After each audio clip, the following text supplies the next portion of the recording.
Hey, everybody, welcome to the Squanch Wisecracks Rick and Morty podcast. My name is Jared, and I'm joined here with the Squanchers. We got Ryan. Wubba lubba, sup, Squanchers? And Alec. Hey.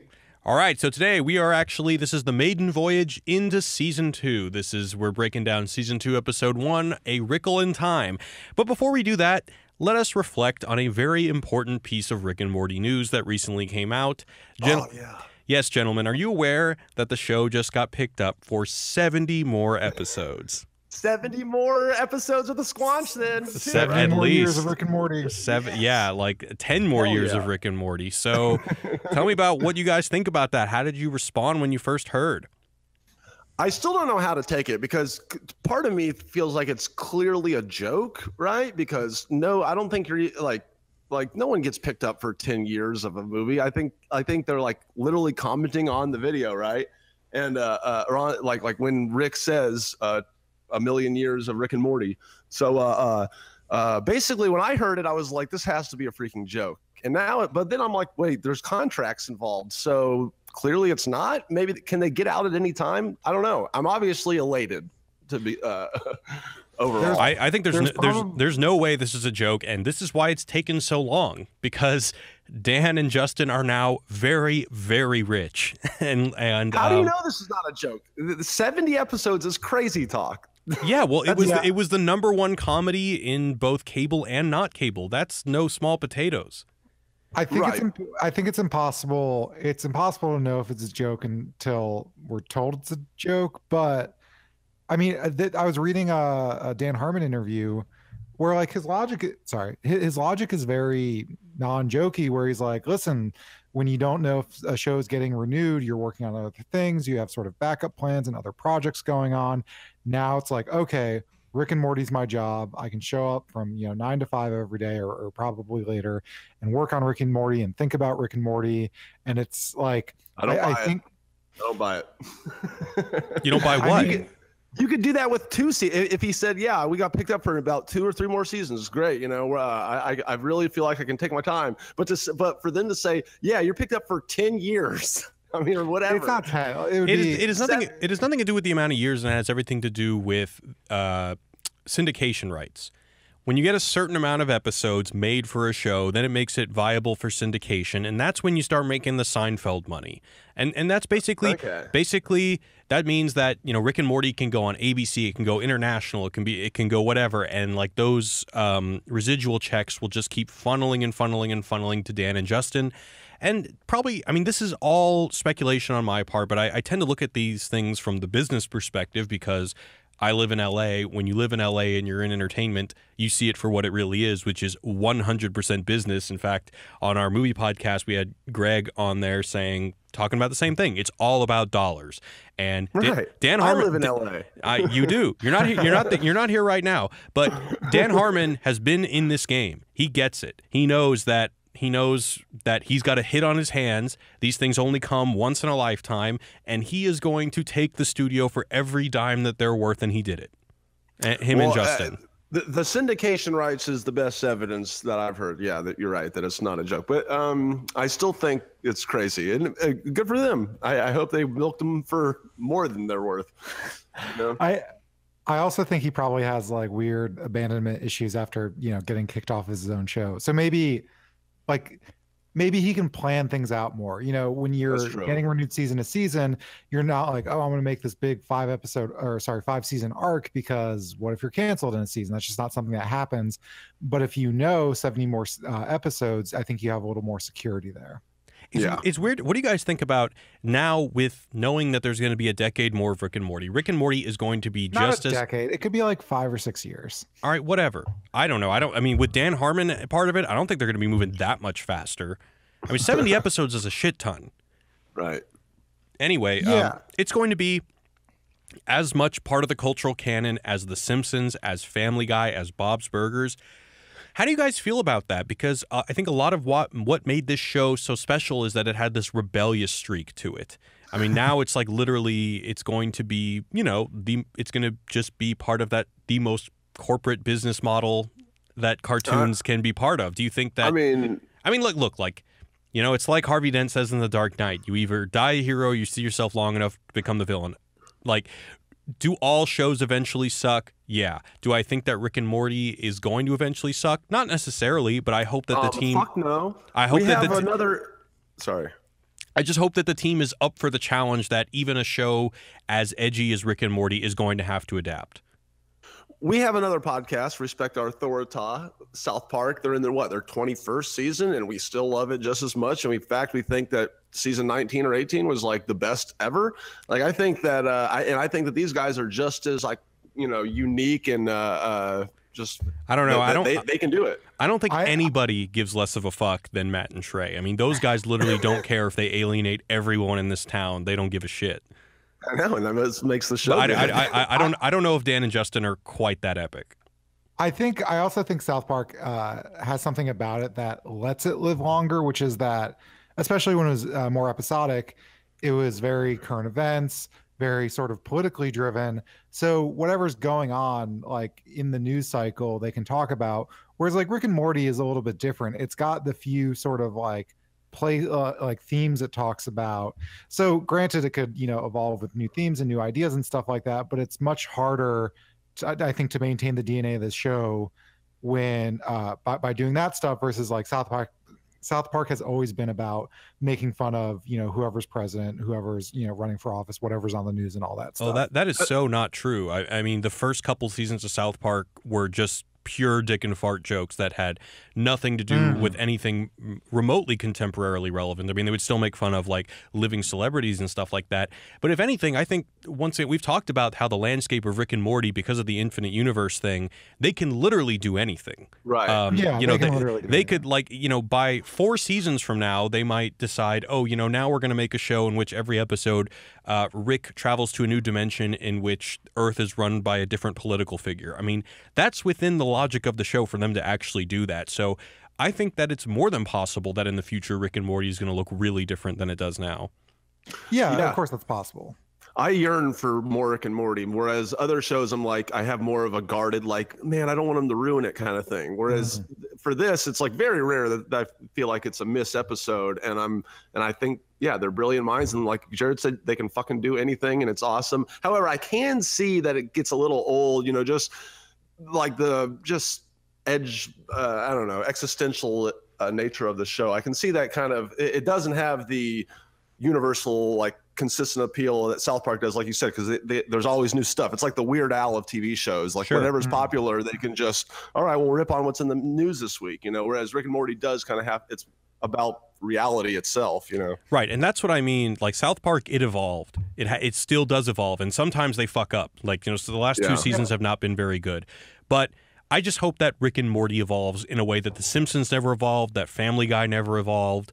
And I just hope they give themselves that liberty, because you're right. Even in season 3, we started getting emails from people saying, like, this whole existential thing, life is meaningless, constantly undercutting any attempt at meaning is not going to stay fresh forever. I think we're around the corner from it getting old. So let's hope they're up for the challenge is really all I have to say. Right. But of course, I'm fucking excited. 70 new episodes? Fuck yeah. Yeah. Christmas came early. Christmas came early. All right. So let's go into a recap of Season 2, Episode 1, A Wrinkle in Time. So, after 6 months of being suspended in frozen time to fix up the house, Rick decides it's time to unfreeze time. But once that happens, it's going to take a while for his, Morty, and Summer's time to stabilize. They can't touch each other or anything else, lest they risk being shattered into 1,000 theoretical shards. A spat between siblings escalates and Summers shoves Morty, thus fracturing time and splitting reality into 2 out-of-sync impossibilities.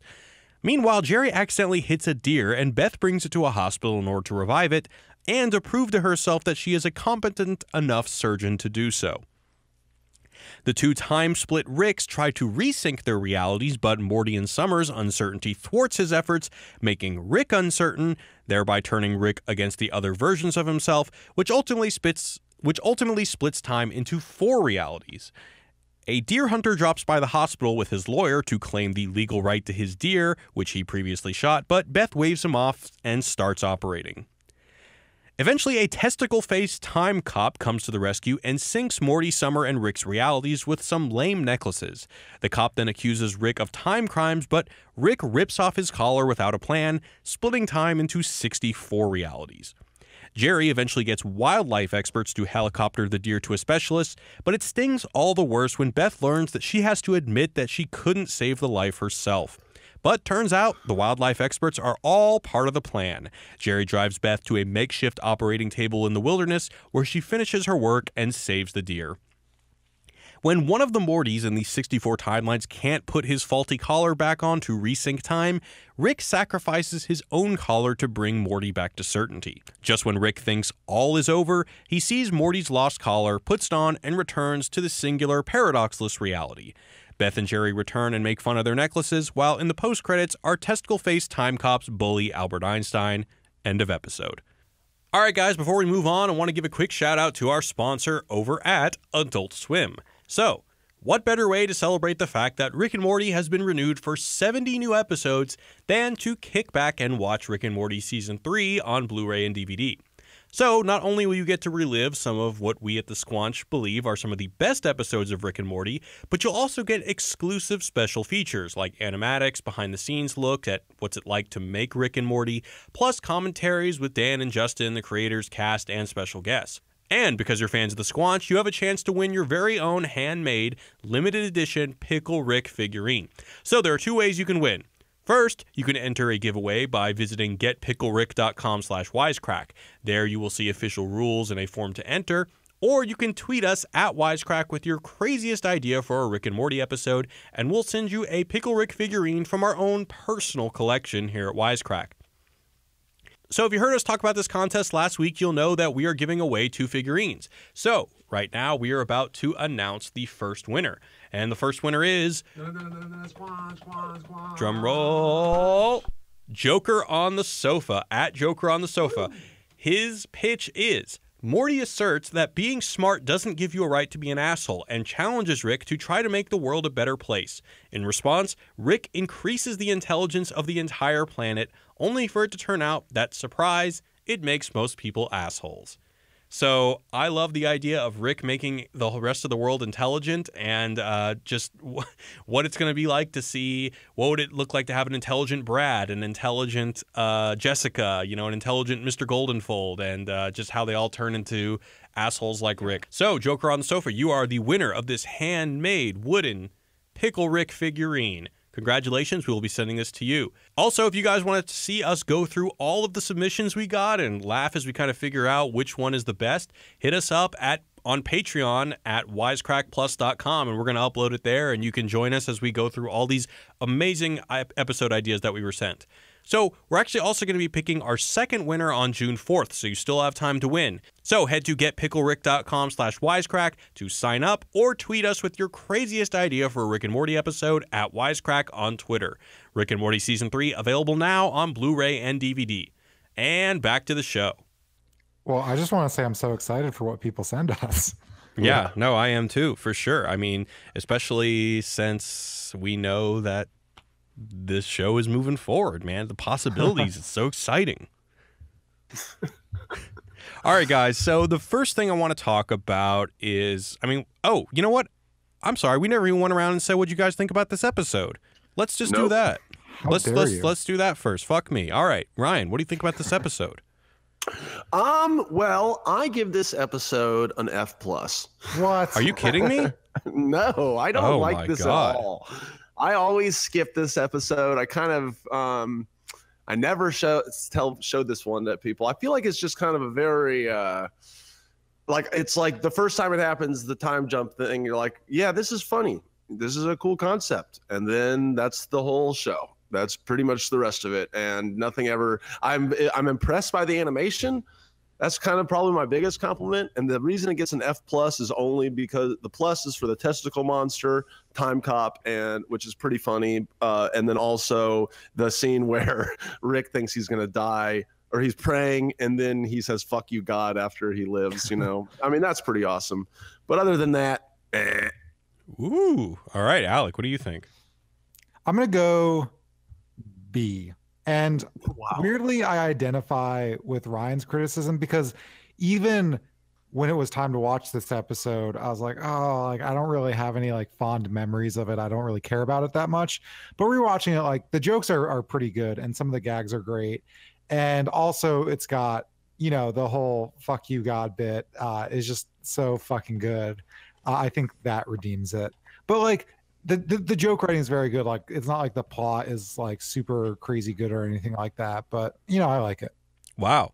I'm largely disagreeing with Ryan and minorly disagreeing with Alec, but I think this is a fucking A+ episode. I think Jesus Christ. Yeah, No man. way. I This mean does not hold up. I You think think this is as good as like Me Seeks and Destroy? Yeah. I mean, no way.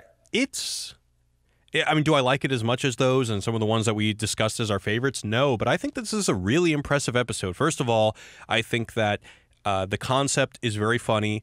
I think that it's they do very interesting things with the medium, and it's just like, and you know, it's not like the most literal interpretation of physics, but it's definitely a step above the Big Bang Theory. When, you know, the Big Bang Theory, when they like, you know, make some sort of a reference to some quote unquote smart concept, it has nothing to do with the actual concept, and it's just like a kind of a really super, like the joke is that someone dare try something smart. But in this one, like the whole Schrodinger's cat and uncertainty thing, does it directly apply? No. But is it semi-tangential, and does it kind of compel elevated thought? I think so. Once again, I think that it's just a super ballsy thing that works really well when you have overlapping dialogue, and you can't even discern what is being said a lot of the time, but it doesn't matter because the joke is that we have, like, you know, these almost two shows going on at the same time. I think that's super ballsy. And I think the A and B plots complement each other in a good way.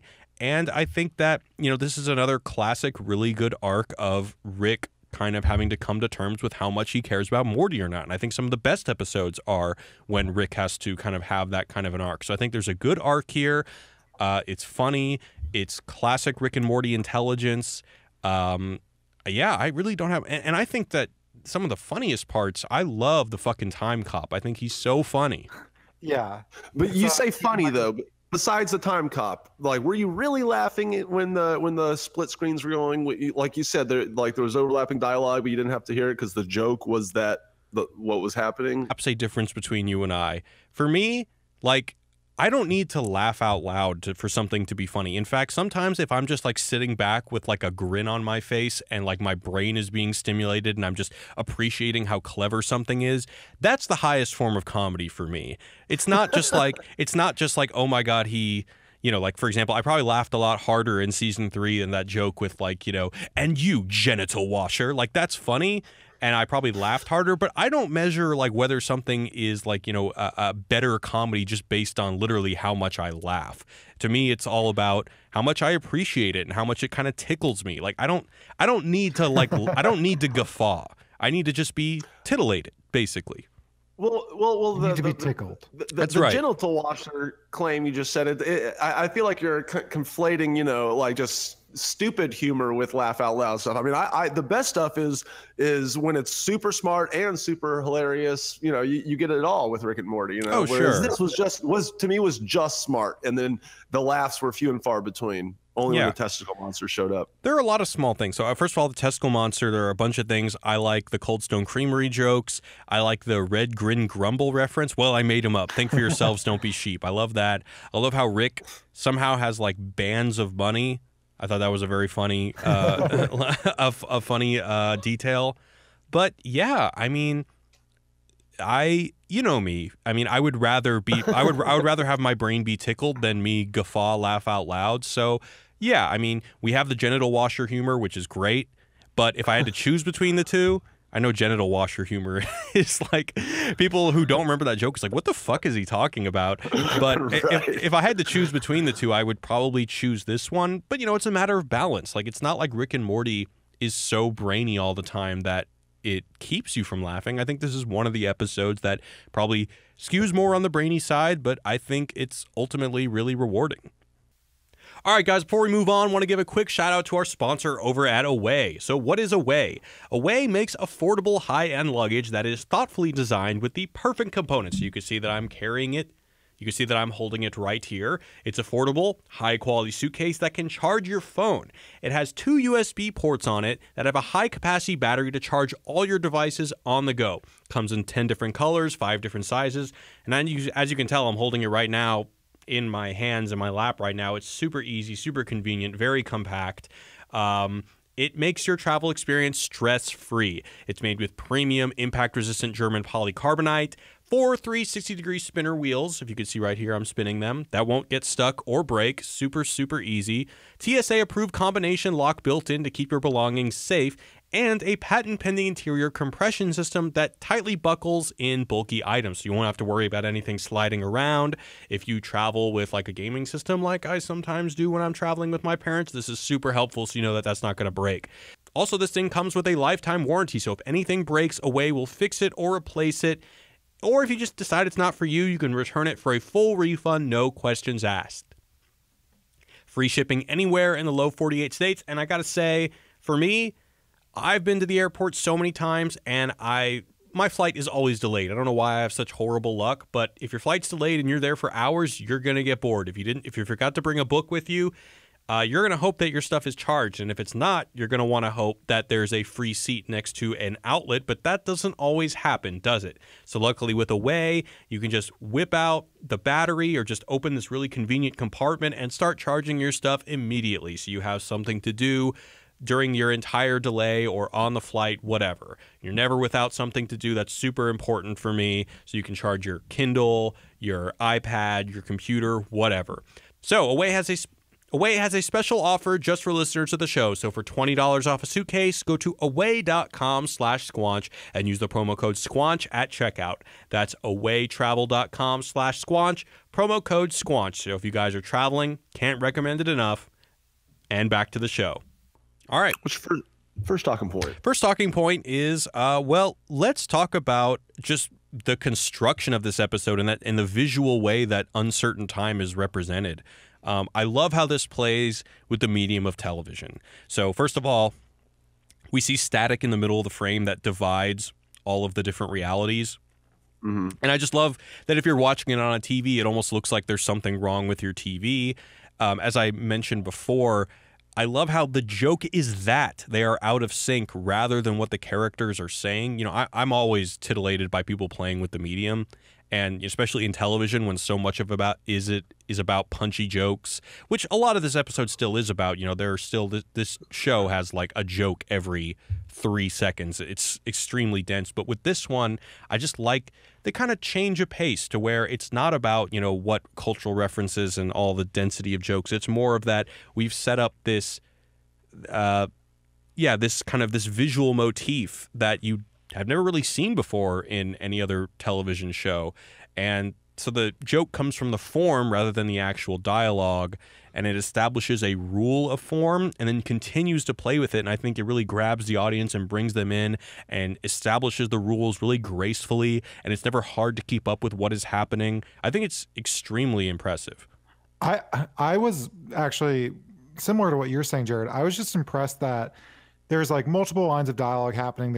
You're supposed to be looking at multiple different things, but you never necessarily get lost, which I thought was pretty impressive. Yeah. I mean, at one point, to keep track when there's too many screens, they zoom in on them. But yeah, I thought that was a cool technique and probably not the easiest thing to pull off. Yeah, for me, like I said at the beginning, I'm impressed by what they do, because I also like when people fuck with the medium. You know, I love when Bugs Bunny is like screwing with the painter who's drawing him and stuff, you know, like that kind of thing. And this is kind of a similar, like, especially when the testicle monster comes up and says, "Oh my," and like is playing with the static and pokes it, you know, like that was a nice little touch. Yeah. But yeah. I wish, kind of like my other complaint is just like, if this had been one long extended scene, then I think I would have liked it more and they moved on. But the fact that it was a whole episode kind of bugged me. But I feel like they continue to play with the rules and up the stakes in really creative, dynamic ways. And more to the point of playing with the medium, how often do we see any kind of media play with the medium without just directly breaking the fourth wall? Like Deadpool, and even sometimes Rick and Morty. Like the only way that they can play with the medium is just by winking at the audience. But this is, you know, we're still within some sort of theoretical logical realm here, but You know, and that's just very fresh to me because I'm sick and tired of breaking the fourth wall. And I think this is a new way to play with the medium, or they've constructed this logic that grants them a new way to play with the medium that isn't just, you know, blatantly calling attention to the fact that you're watching a show. I'd say another just example of that is like, you know, the like Rashomon structure, you know, where I feel like there's several movies where, you know, they film the same event from different angles. That's kind of an interesting. Sorry, what's similar? Rashomon? Yeah, like Rashomon is this, or you want to take it, Ryan? It's a Kurosawa movie. It's basically, I forget the inciting incident, but there's this one event that happens that there's like 3 or 4 different characters, and you see it from different points of view, the same event. So basically, Kurosawa filmed the same thing, you know, but from different people's POV, and then that's the movies that everyone took a different thing from, a different takeaway from the same event and the perspective on it. And so there's several that you know, that's kind of a trope now in different movies. And yeah, that's just another example. Yeah, I would say that when Rashomon came out in what was like 1952, I would agree that was like a similar breakthrough for the medium in which you could tell the same story through different perspectives and kind of create a narrative through that. Mm-hmm. And it wasn't breaking the fourth wall necessarily. And it was not breaking the fourth wall, absolutely. All right, so I want to draw our attention to one line that kind of goes back to this conversation that we're all constantly having about infinity. And Alec and I are actually trying to maybe write a video about this because we're kind of talking with various physicists. But so when they are at gunpoint or Chris point by the time cop, Rick says, all right, hear me out on this. You're immortal, right? Which means your life is infinite. Well, in that case, there's 100% chance that you'll eventually do everything, including turning around to look behind you. And the guy goes, can't argue with that. So this is the same argument we've been making about if either life or in this case the multiverse is infinite, then there's 100% chance that everything we can think of is possible. But I guess I wanted to throw it to Alec because I know Alec has been kind of more on the forefront of researching this. Like, is Rick wrong here? Okay, so I just want to disagree with you real quick in that it's not that everything is possible, but like when there's a statistical probability, then yes, it will probably happen. And one of the things we came across, and I cannot remember it, but for the math people listening, please like write in with a better explanation of this. There's like a weird math paradox about flipping a coin. So if you want to do the odds for like flipping 2 heads in a row, you have a probability of 1/2 and then another probability of 1/2, which, you know, getting those 2 together is a probability of 1 1/4. So the more you flip, the greater like the chances of getting like, you know, 50 million heads in a row, essentially like kind of on a graph approaches 0. But it has something to do with, and this is why it's a paradox, even though the chance is infinitesimal, the fact that like you have an infinite amount of times to try means that's like statistically likely. And again, I'm sorry for butchering that. Someone please explain this to me. But I think that's the joke Rick is trying to make, is that there, you know, if there's even an infinitesimal chance he'll try, like in an infinite amount of like reoccurrences, it will happen. Right, but I don't see how that's any different than what I was saying with the multiverses. If the possibilities or the possible multiverses are infinite, well, then there's 100% chance that whatever version of a multiverse that comes to my head has to exist, right? No. So again, this has to come with like, what are the like restrictions, right? So let's say, like, for instance, if the laws of physics are constant in every single multiverse, there's never going to be a universe where the laws of physics don't apply, because that's just not part of it. However, you know, like when it comes to evolution, like if there's a chance that like humans could have developed a tail, or, you know, I guess we maybe had one, I don't even know, but like if there's a chance humans could have had a tail, and like you can put that as a probability, whether it's 1% or 10% or anything like that, then if it happens a bunch of times, it'll happen. But that doesn't mean that like humans will all become Super Saiyans, because there's like an actual truly 0% chance that'll happen, because it like violates the laws of physics. Does that make sense? You lost me at the Super Saiyan thing. So I'm just saying, like, okay, so under no laws of physics is there a world where like chairs will be sentient life forms. So just because there's an infinite amount of possibilities or like multiverses does not mean that chairs will ever become sentient. Okay, because our understanding of multiverses is based in the laws of physics, or at least our understanding of physics, and sentient chairs are outside of that, so we can't apply one to the other, basically. Yeah, and the question is, do all the multiverses have the same laws of physics? If they do, that means one thing. If they don't, that means another. But even like, and this gets to like, will Jerry become a movie star? And let's just do like, Jerry's born, and then if you want to branch that out into the millions and billions of choices he makes over the years, there's still probably things that like, no matter what choice he'll make, will never happen. Like, you know, through all the Jerry, like probabilities of him becoming a movie star or him being happy or not happy, he'll never invent time travel because like the tools aren't available to him, for instance. Or, you know, if you want to go back in time, a better example is like you could have ran a simulation of Plato a million times and or to infinity, and he would have never invented time travel because there's just like no way that could ever happen. Does that make sense?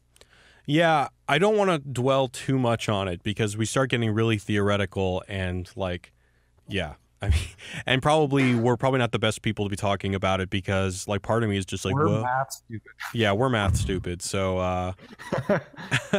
Alec, you have no idea if chairs are not going to become sentient in the future. I just want to throw that out there. I mean, maybe with smart chairs. I don't want to rule that out, but I just mean like the sofa sitting That's next what I'm to talking about. Yeah, sofas are going to become smart chairs, and then they're going to take over, and there you go. End of story. All right. Well, that's a little bit different than what we saw, but okay, I can see your point. I mean, we already have seen in the multiverse there is a sentient chair world in the last episode. Yeah. How do you feel about that? Yeah, I feel great about that. I think that they're like what do you call it? It's they're predicting the future, obviously. Yeah. Like they do a lot in this show. That's what's going to happen on episode 70 is that the sentient chairs are going to take over all the multiverses. I like that. Calling it now. Anyway, so let's talk about the A and B plots. So one of the reasons I like this is because not only is the episode with the whole uncertainty and Schrodinger's cat thing, which we'll talk about next, but I think it's full of a lot of very poignant character moments. So in the second act of this episode, both Beth and Rick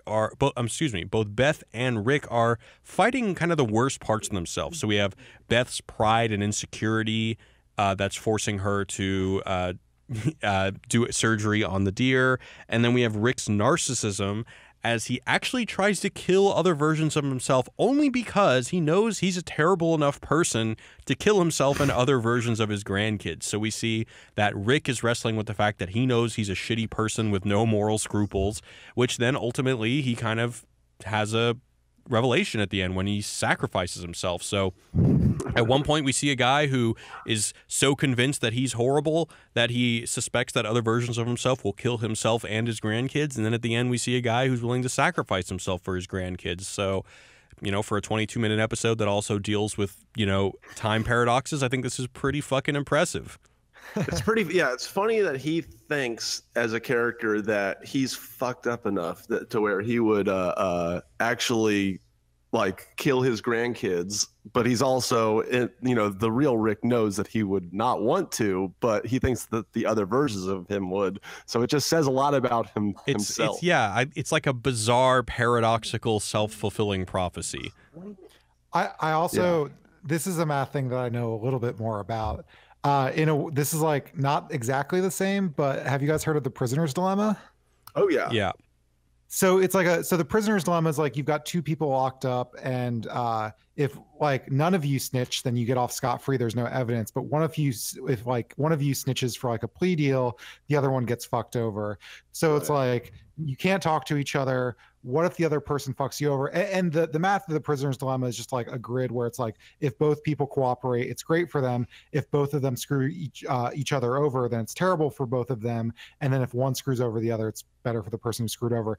This is like what's happening with Rick wanting to shoot himself. Is exactly. Like if all the Ricks are, if he knows for a fact that they'll cooperate and not shoot each other, then it's great. Like that's the best possible outcome. But the thing about the prisoner's dilemma is that if you're sort of running the math, it always makes sense to like do the shitty thing to like snitch on the other person or kill the other person, because like worst case scenario, you're both trying to kill each other and maybe you're both dead. Worst case scenario is you get shot because you didn't cheat, and best case scenario is like you didn't, but like there's you're just like rationally like better off essentially cheating the system, if that makes sense. So I mean, Rick has to know about this, so he's probably like, oh yeah, Rick is doing this math in his head and is going to try to shoot me because that is the logical thing to do. Right. Yeah. And I also like how more about to this arc of him caring about Morty. So we see at first he goes from mathematically proving to Morty and Summer that they're pieces of shit and only measuring them by how much of a pain in his ass they are, to, you know, sacrificing himself for Morty. So they just pack so much into this episode. Another really great character moment I love is the thing that makes Rick uncertain. So right before he's about to press the button the second time, he says, all right, guys, just be like Rick. And then Morty says, you mean drunk? And then he goes, what'd you say? And then at that point, the two Ricks get out of sync. So I think this is not only hilarious, but a really interesting way to both develop the logic of the kind of sci-fi physics element of the show, but also highlight, you know, one of Rick's core vulnerabilities. His alcoholism obviously affects him, makes him uncertain, and then everything goes to shit. I think that it's just... I thought the uncertainty was Morty saying it, because in one reality he says it, in the other he doesn't. So it's like Morty who's uncertain about whether or not he should say it, which I still think is really interesting. Well, but just because Morty or Summer are out of sync, that doesn't necessarily follow that it makes Rick out of sync, because then that would have happened previously. Well, what I'm saying is in one reality, Morty says it and the other doesn't. But because the reality where Morty says it, Rick has to respond. He is now sort of delayed. Well, I would say that that message probably in particular affects Rick. Sure. Yeah. So I thought that was interesting. So let's talk about Rick's religious experience at the end. Love it. Like, I love how he thinks it's all about to be over. He prays to Jesus. Then once he's okay, he's back in power. He forsakes God. Well, he says, fuck you, God. But then but at some point he says there is no God. Right. So it's like, I feel like he's just kind of like hedging his bets, you know? He's like, Pascal's wager. There's probably no God, but if there is, fuck you. Yeah, I love this moment in the show, because for a show that's otherwise extremely atheistic, it's almost like the show recognizes that, look, like, you can be the smartest man alive like Rick, and, you know, you can be completely disillusioned by any kind of religious narratives. But at the end of the day, even Rick is subject to, you know, needing a divine father figure to help us in a time of crisis. Like, it's almost like you know what I'm saying? Like, it's almost an apologist for people of faith. Like, look, you know, like, Rick may think he's all high and mighty because he's got science and he can disprove God. But man, you put him in a bind, you put him in a bad situation, he's gonna start believing in God too. Right. Yeah. Even though in the first episode he tells Summer she's got to tear the Band-Aid off, that there is no God. Exactly, and that just kind of makes him a bit of a hypocrite. Like, yeah, once he's okay, he's in power, he's with his science, he can kind of avoid any real problem. He can fix any problem with science. But once he's in a precarious situation where seemingly science cannot save him, then just like every other stooge, he's appealing to God. Exactly. Yeah. All right. You guys want to talk about uncertainty and Schrodinger's cat? Yes. So this is to the point where, so first of all, there's the whole thing about time being uncertain. And then once they split time, they go into the garage and they open the garage door and they see all these cats. And Rick says, those are Schrodinger's cats. Well, I suppose they are and aren't. So, so let me just give a brief explanation of what Schrodinger's cat is. And once again, we're math stupid. So I am by no means a physics expert, so I'm going to try and do this without fucking it up. So Schrodinger's cat is a thought experiment where a cat is placed in a room that's separated from the outside, and a Geiger counter, which counts the amount of radioactive decay, is in the room. And within an hour, one of the atoms of the radioactive material might decay or it might not. So if it does decay, it will poison the cat and the cat will die. Now the question is, after the hour, will the cat be alive or dead? So the thing that makes this, that complicates this, is according to something called the Copenhagen interpretation. And the Copenhagen interpretation has a lot to do with Heisenberg's uncertainty principle, where is, so basically the Copenhagen interpretation suggests that physical systems do not have definite properties prior to being measured. So the measurement will affect the results. So it's like, I believe in the uncertainty principle, it's like a molecule or something can be both a wave and a particle, or exhibit properties of a wave and a particle at the same time. And depending on whether it's observed or not will influence that. So basically, if you look to see if the cat is alive or not, you have thereby affected the result. So before opening the door to see whether the cat is alive or not, it's theoretically both. It's both alive and dead.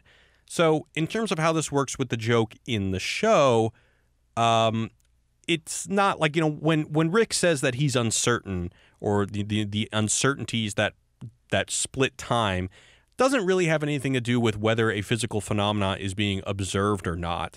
It's really just, in the show, it's more of like, do I have conviction or consistency in character, which is not quite what Schrödinger and Heisenberg and Niels Bohr were all talking about with quantum physics. But it's still very clever, because it's kind of like, just as the cat is both dead and alive, their out of sync realities paradoxically both exist and don't exist. And I think that's pretty much as deep as it goes, but I still think that that's miles above the kind of scientific shout outs that the Big Bang Theory does. But yeah, Alec, do you have anything to add to that? Well, I was told the way the Big Bang Theory does, they'll be like talking about gravity, but just a way to call someone fat, which is just like, oh, we like everyone, like just saying that's not smart. Yeah, like I don't think, I think our like gold standard of like science jokes is Futurama, and I don't think this is like quite like that. But yeah, I mean, it's just like a fun sort of interpretation. And there's like a line where Rick says, uncertainty is unsustainable. Things it either is it or it isn't, and after a while we're gonna be isn't. They're gonna die. But yeah, so it would be one thing if, like, I don't know, if they were counting against the clock and they, like, if perhaps Jerry and Beth were going to get home and they were going to open the door to the garage, and once they observe what's happening, that is going to determine whether they are or aren't. And then, like, that would be kind of what they're racing against the clock. That might be more in line with the actual experiment. Yeah, and actually, I think there's like a weird contradiction in the show's sort of logic or physics, because like the thing with Schrodinger's cat is that I think the Geiger counter measuring that has to do with, like, with quantum mechanics, lots of things are probabilities. So it, like, half the time it is this thing, or half the time it's not, like a wave or particle or any of these other things. And what's happening is when you observe it, you sort of force the system to like make it one of those things. And so give me 1 second while I draw my thoughts there. So one interpretation is, like, if we just want to think about in terms of like whether a particle, if like a photon is a wave or a particle at the moment, when we observe it, it will like collapse down into one of those things. But one interpretation is that this is the sort of many worlds thing, in that like both of those things are existing, like reality kind of branches. And this is where we get into like the many worlds of Rick and Morty. And there's even a joke about it where, do you remember the Tales from the Citadel? There's like the increasingly scarred versions of like Rick. It's like C 513 A, B, and C, as if like in one probability, like they were slightly scathed, more scathed, and like super disfigured. So like that is kind of what like this uncertainty and this Copenhagen, not the Copenhagen interpretation, this is what like this quantum mechanics is about. But now the episode is saying that like that makes it unstable. Like if anything, what I'm saying is, if this episode were true to the logic of the rest of the show, whenever they're uncertain and there's two things that could happen, it would just create like C137 A, B, C, and so on. Does that make sense? Yeah, that makes sense. Yeah, once again, thought it was super duper smart, super interesting. Is it kind of does this whole principle like apply to the whole hypothetical? If a tree falls in the forest, no one hears it thing? Is that kind of a different principle? Yeah, I think that's a different principle. What's the answer to that question while we're at it? Yeah, because there's like. Well, that would so no one's there to it's a observe different. it. It's Did it happen, well, kind of right. thing? It's a different question because then that would be suggesting that if someone observed it, it would make the tree fall or not, which I think is a separate question. Yeah. No, he's asking if it makes a sound, but I think the point is that like sound is airwaves, like these pressure waves in the air affect other things. And like if we had like a perfect computer simulation, it's like the butterfly thing. We could see like the ripple effect and like other shit in theory. So yes, it made a sound. There was one joke. I like the Cold Stone joke. He said, "I love Cold Stone. What should we do?" So it's funny because what did Rick gave him like $500, and then Jerry's like, "I love Cold Stone. What should we do with our last $20?" I hope they had just stopped the joke there because Cold Stone is way overpriced. But then Beth says, they sing no matter how much you tip. So then we're meant to believe, oh, okay, so Jerry's just making it rain on the Cold Stone people, which I didn't even know that Cold Stone people sang. But I would have preferred it if it was just. I would. Do they? I had no idea. There's a whole Aziz Ansari sketch about it, which is really funny. But okay, you're telling me you've been eating Cold Stone your whole life, Jared, and you've been missing out on all these songs. That I've been to Cold Stone probably 4 times in my life, and I've never heard a song. Sounds like somebody doesn't tip. Yeah. I mean, no one. There was no sign that said "tip and I'll sing." It's implied, Jared. Oh, okay. So you're saying that any restaurant they'll do that. I'm gonna start next time I tip a waiter. I'm gonna be like, "Where's my song, bro?" All right, let's move on to the mailbag. Does anybody have questions picked out? I do. All right, Alec to the rescue. If anyone would like to send us any questions, you can hit us up at squanch@wisecrack.co. Again, that is squanch@wisecrack.co. So the first email comes from JT. Hey there, guys. Love all your work. I want to ask about your thoughts on the Galactic Federation. So we see the Galactic Federation is destroyed in episode 1 of season 3, but in the post-credit scene, we see them reviving Bird Person as Phoenix Person, meaning that the Galactic Federation is still functioning. What do you guys think about it? I definitely think they might make a comeback. I mean, I maybe that a select group of Federation bigwigs, took an escape pod and survived, and now they're exiled and have like a smaller government or something. I think that's certainly possible. It could also just be like an outpost, like the government collapses, but that doesn't mean like it could take a little bit of time before the people maybe on some remote outpost experimenting on Bird Person figure it out. That's true. Ryan, thoughts? I mean, I think that the Federation of Ricks is going to be around for the whole show. I mean, no. This is the bug people. Oh, okay, yeah. No, I don't have any thoughts. Sorry. Speaking of kind of overthinking details like this, there's one shot in this episode where once they unfreeze time, you see this dog peeing on a tree, and I was like, "No, wait a second. Oh, no, never mind. That makes sense." I was going to say, "No, wait a second. Didn't Snuffles take all the dogs?" But I guess that was in the pre-Rick Potion number 9 world. So never mind. I just want to interject. Oh, God. Okay, so first of all, maybe we should put this in earlier.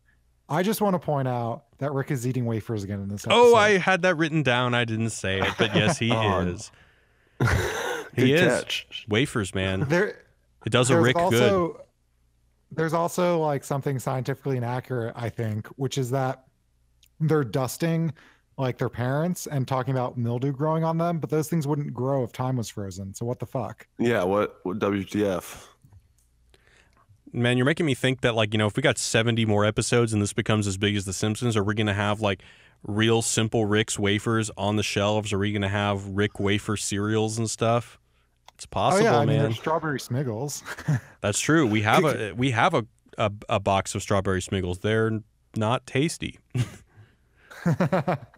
With the mildew line, yeah, because that made me think whenever they talked about getting all the money from the banks and replacing with cookies or whatever, I was like, wait, won't the surveillance cameras be running? But I guess maybe those are frozen. Like, how does that work? But yeah, time is frozen. The cameras are. Yeah. All right. I'll just get back into the emails. So our next email is from Sophie, who says, "Hi, Wisecrack. Just wanted to say your podcast is my favorite, and I love how you guys debate so logically without talking over each other and respecting all points of view. I can't tell if Sophie's being sarcastic, but I don't think we talk over each other." Yeah, I think she's being genuine. Yeah, I really appreciate it. I wouldn't say I'm always logical, but yeah, I should just take a compliment. I'll shut up. Anyway. So this is Sophie again. So I was wondering, if every dimension has a Rick and every Rick has a Morty, then was Morty created by Rick? We find out that there are realities where Summer was never born because Beth and Jerry didn't get together, or if they did, as in the reality they watched through the goggles, they do it at the current ages, and so Summer still isn't born. Therefore, by that logic, Morty is not born in those realities either. Possibly a reason why Morty isn't interested in looking through the goggles, and Rick praises him for it.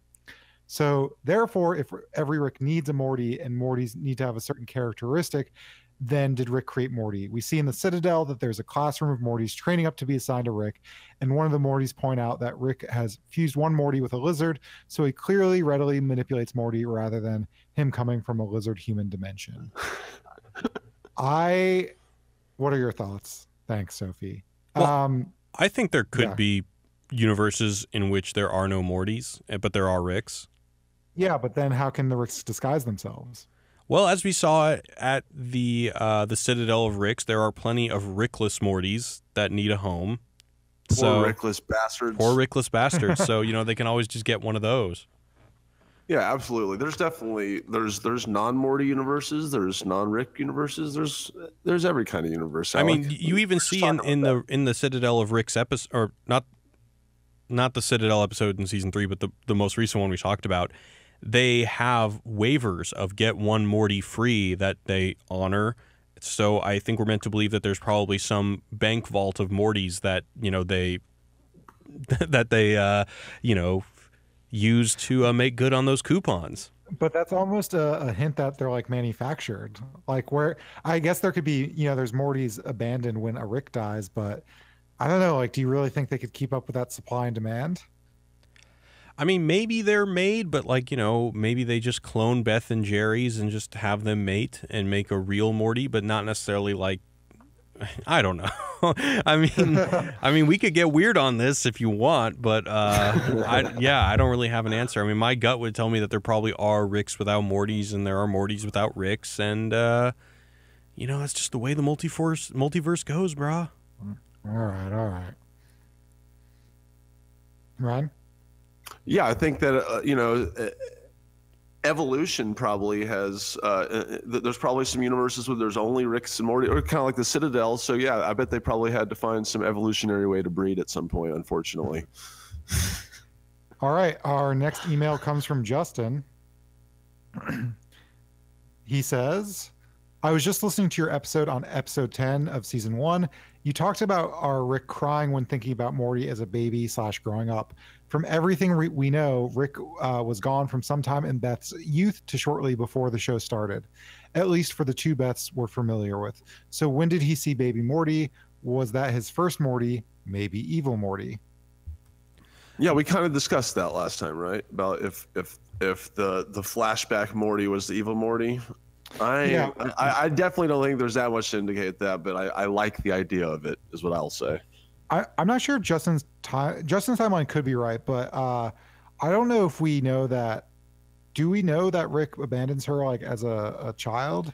There's a line somewhere where Beth says something like, "You were gone for 20 years," and if Morty is in high school, then it doesn't make sense that Rick would see him when he's a baby. I think that's the problem. I mean, I think that this is probably just continuity, or just something that the writers didn't think of. I don't know. He could have come back for a visit. Whether or not there's any greater meaning to it, I think that's up for them to decide. Right. Yeah. I think to Justin's point, this could totally be true, or it could be totally not true. It's uncertain. And that is exactly what Heisenberg Oh my meant. God. I'm just kidding. All right. Well, on that, unless you had another email, this is such a good time to stop. Yeah. All right. Well, on that, then we're going to go ahead and wrap it up for today. So thank you to Ryan and Alec for joining me. Guys, where can we find you on the internet? You can find me at Ryan's Game Show or Ryan Shorts on Facebook and YouTube every week, baby. Ooh, yeah. If you're into Westworld, you can check out The Maze. It's Wisecrack's Westworld podcast. I love Wherever it. you get your podcast. Thank you, Ryan. I love Ryan's Game Show. And if you want to follow me on Twitter, I'm at WisecrackAlec. Yeah, guys, definitely check out The Maze, the Westworld podcast. It is dope. So that's all for us today. We'll see you guys next time. Peace. Wubba wubba dub dub from Destin, Florida.